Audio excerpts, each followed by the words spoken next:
Hello दोस्तों, मैं लेके आ चुका हूँ आप लोगों के लिए एक नई कहानी। इस कहानी में मैं आप लोगों को एक माँ और उसके 3 पुत्र और एक पुत्री के बारे में बताने वाला हूँ। ये कहानी बहुत ही ज़्यादा अच्छी है और ये आपको बहुत ही ज़्यादा सीख देती है।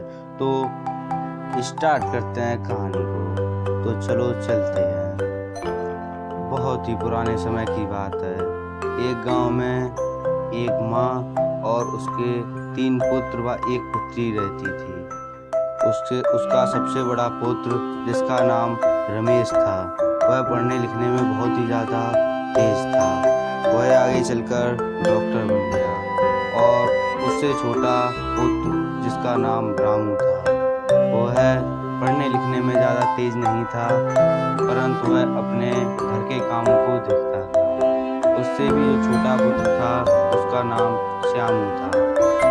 वह बहुत ही ज़्यादा समझदार था और पढ़ाई में भी बहुत ही ज़्यादा अच्छा था। तो वह आगे जाकर इंजीनियर बना। परंतु बीच वाला पुत्र वह गंवार रह गया। उसे सब गंवार ही कहते थे, क्योंकि वह पढ़ाई लिखाई में तेज नहीं था और आगे चलकर उसने अपनी पढ़ाई लिखाई भी पूरी नहीं की थी। इस चीज़ को देखकर उसकी माँ बहुत ही ज़्यादा चिंतित रहती थी कि अब इसकी शादी कैसे होगी, यह अपना जीवन कैसे यापन करेगा। इस चीज़ की चिंता हर एक माँ को हो जाती है। ऐसा ही उसके साथ भी हुआ।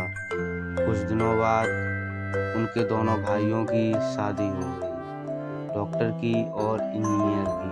परंतु उस गंवार भाई की शादी नहीं हुई, क्योंकि उसे सब गंवार ही कहते थे, गंवार ही जानते थे। इस वजह से उसकी शादी नहीं हुई। और फिर कुछ समय बाद उसकी बहन की भी शादी कर दी गई, परंतु उस गंवार भाई की शादी नहीं हुई। और उसी दरमियान उसके पिता की मृत्यु हो गई। इस चीज़ को देखकर उसकी माँ और भी ज़्यादा चिंतित हुई और सोचा कि कहीं मेरे दोनों लड़के बंटवारे की मांग ना कर दें। और ठीक वैसा ही हुआ। कुछ समय बाद दोनों लड़के आए और कहा, मुझे बंटवारा चाहिए। यह देखकर माता बहुत ही ज़्यादा चिंतित हुई। माता ने 2 महीने बाद की तारीख देखी और कहा, उस तारीख को मैं बंटवारा करवा दूँगी। यह सुनकर वह दोनों पुत्र बहुत ही खुश हुए और अपने घर पर वापस चले गए। यह देखकर उसकी माँ ने गांव से ही अपने गंवार लड़के की शादी करवा दी। शादी के बाद गंवार लड़का बिल्कुल ही बदल चुका था। वह अपने काम में बहुत ही ज़्यादा ध्यान रखता था, काम का, और अपने काम के प्रति बहुत ही ज़्यादा लगन और रुचि से काम करता था अपने काम को।